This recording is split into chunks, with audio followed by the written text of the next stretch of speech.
Hi everyone, जेस 2023 जो physics paper इस पर हुआ था उसका जो official question paper and answer की रिलीज़ किया गया है। तो उसमें मेरे को लगा कि दो क्वेश्चन में जो ऑप्शन ऑफिशियली आंसर की पे गिवन है उसमें दो क्वेश्चन में जो ऑप्शन होना चाहिए वो गलत है। ठीक है, तो देखिए कि एक्चुअली वो चेंज होगा। तो आप लोग को क्या करना है कि उसमें चैलेंज करना है क्वेश्चन को। तो मेरा जो दो क्वेश्चन में सजेशन है जिसमें शायद अलग ऑप्शन होगा, तो मैं इस वीडियो में वो दो क्वेश्चन को डिस्कस कर रहा हूँ।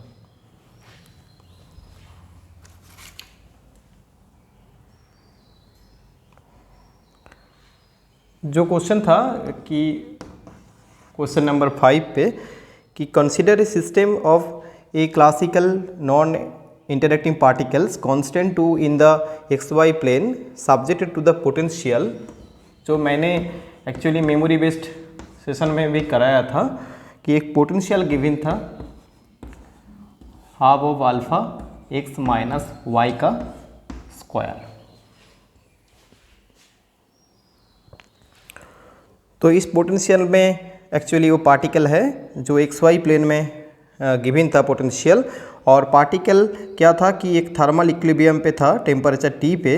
तो क्वेश्चन क्या था कि एवरेज एनर्जी पर पार्टिकल।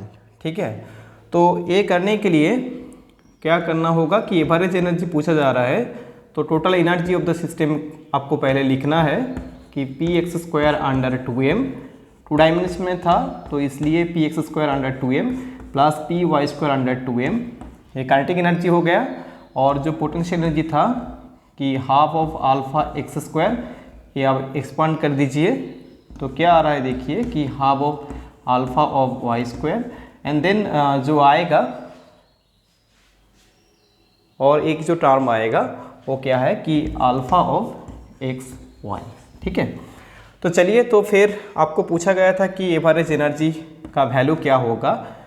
तो क्या करना था आपको, इक्विपोटेंशियल थ्योरम जो होता है वो लगाना था। तो इक्विपोटेंशियल थ्योरम जो होता है कि इस क्वाड्रेटिक टर्म के लिए हाफ के टी करके कंट्रीब्यूट होता है कि हाफ के टी करके। ठीक है, जहाँ पे के क्या है कि बोल्ट्जमैन कांस्टेंट। तो ऐसे करके देखिए कि 4 क्वाड्रेटिक टर्म आ रहा है, ए वाला और ए, बट ए तो नहीं होगा, ए क्वाड्रेटिक टर्म नहीं है। तो इसलिए इसका जो रिजल्ट होना था कि हाफ के टी करके 4 क्वाड्रेटिक टर्म के लिए 4 और मल्टीप्लाई हाफ के बी टी। तो जो आंसर होना चाहिए था कि 2 के वी ऑफ टी, जो ऑप्शन सी में है। बट ऑफिशियल आंसर की पे जो एक्चुअली ऑप्शन डी गिवन है, जिसका रिजल्ट एक्चुअली ऑप्शन डी बोला गया है, तो जिसका रिजल्ट एक्चुअली है कि 3/2 के वी टी। तो ये क्वेश्चन मेरे को लगा कि इसका जो आंसर होगा 2 के वी टी। ठीक है, तो इसका ऑप्शन चेंज होगा, लग रहा है कि ये सी होगा। ठीक है,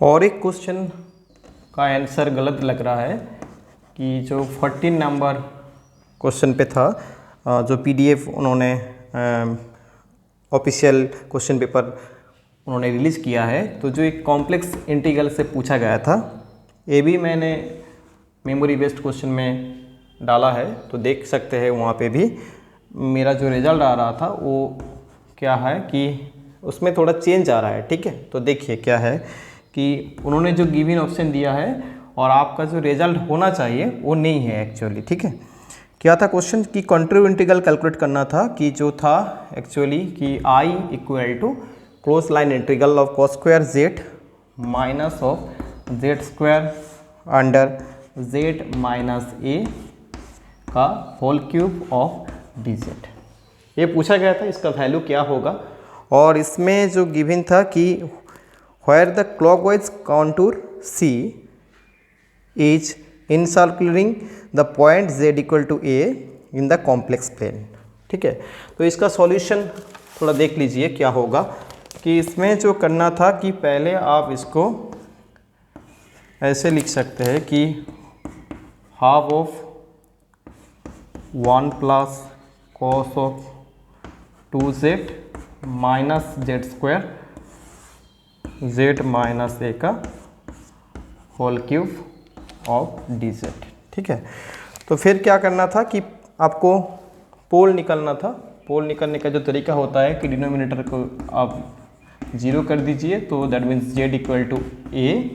ठीक है, तो और इसमें जो ऑर्डर है, ये तो पोल है बट इसमें जो ऑर्डर है देखिए कि 3 था। ठीक है, z इक्वल टू ए एक पोल था और ऑर्डर क्या था कि ऑर्डर 3। ठीक है, तो क्या करना था कि आपको रेसिड्यू निकालना था, देन आपका जो कॉची रेसिड्यू थ्योरम होता है उसमें लगाना था। ठीक है, तो देखिए उसका सॉल्यूशन भी मैं यहाँ पे डिस्कस कर रहा हूँ। तो देखिए residue z equal to a point पे निकालना था। तो रेसिड्यू का जो फॉर्मूला होता है कि लिमिट z टेंस टू ए, जो ऑर्डर रहता है तो उसका जो फॉर्मूला होता है ऑर्डर के लिए वो मैंने यहाँ पे यूज़ किया है। तो z equal to a point पे जो रेसिड्यू मिल रहा है कि minus of cos two a plus 1, और आपको क्या करना था कि इंटीग्रल वैल्यू कैलकुलेट करना था। तो इंटीग्रल वैल्यू कैलकुलेट करने के लिए जो होता है कि कॉची रेसिड्यू थ्योरम, वो शायद आप सबको पता है कि 2 pi i of multiply of residue. ठीक है, बट ये एक्चुअली ये जो फॉर्मूला होता है ये किसके लिए होता है कि एंटी क्लॉकवाइज कंटूर के लिए, बट इस क्वेश्चन में जो गिवन था वो क्या था, क्लॉकवाइज के लिए। तो इसलिए इसमें जो रिजल्ट में जो एक्चुअली फॉर्मूला यूज होगा कि कॉची रेसिड्यू थ्योरम, वो क्या होगा कि minus of 2 pi i of residue का वैल्यू। ठीक है, सम ऑफ रेसिड्यू यहाँ पे एक पॉइंट पे आ रहा है, तो रेसिड्यू का वैल्यू जो है एक गिवन था, एक्चुअली मैंने कैलकुलेट किया। तो इसमें से आपको रिजल्ट जो आएगा कि 2 pi i multiply of minus of cos of 2a plus 1। ठीक है, तो इसलिए आपका जो रिजल्ट आएगा देखिए कि एक्चुअली जो रिजल्ट आना चाहिए कि 2 pi i of plus 2 pi i of cos 2a plus 1। ठीक है, बट एक्चुअली ऑफिशियल आंसर की पे ये जो 14 नंबर क्वेश्चन ये कॉम्प्लेक्स कंटीन्यूअस इंटीग्रल पूछा गया था, इसका जो आंसर दिखा रहा है कि ऑप्शन सी गिवन है। तो जहाँ पे जो रिजल्ट है actually minus of cos 2a plus 1 2 पाई ए, ये रिजल्ट तब होता कि जो क्वेश्चन में एंटी क्लॉकवाइज बोला जाता, बट क्वेश्चन में क्लॉकवाइज बोला गया है, तो इसलिए इसका रिजल्ट क्या होगा कि 2 पाई आई cos 2a प्लस 1 माइनस तो नहीं होगा। तो इसलिए इसका करेक्ट ऑप्शन होना चाहिए ऑप्शन बी। तो ये दो क्वेश्चन का जो ऑप्शन एक्चुअली ऑफिशियल की में दिया गया है, तो इसमें पॉसिबिलिटी ज़्यादा है कि ये गलत है। ठीक है, तो एक्चुअली ऑप्शन ए इसका बी होगा। और पहला जो क्वेश्चन मैंने कराया 5 नंबर वाला क्वेश्चन, और 5 नंबर क्वेश्चन का जो रिजल्ट होगा कि 2k/t, मतलब ऑप्शन सी। और एक क्वेश्चन है तो जहाँ पे उन्होंने क्वेश्चन नंबर जो 21, जहाँ पे उन्होंने बोला भी रखा है कि टाइपिकल कुछ एरर है, तो उसमें उस क्वेश्चन में सबको 3 मार्क मिल जाएगा। ठीक है, वो सबके लिए 3 मार्क होगा। और भी कोई क्वेश्चन में डाउट है तो बता दीजिए, मेरे को लग रहा है और कोई क्वेश्चन में जो ऑप्शन की ऑफिशियली दे रखा है उसमें ज़्यादा डाउट नहीं है, तो होगा तो कमेंट सेक्शन में बताइए। तो ये 2 क्वेश्चन आप लोग चैलेंज कर सकते हैं। ठीक है।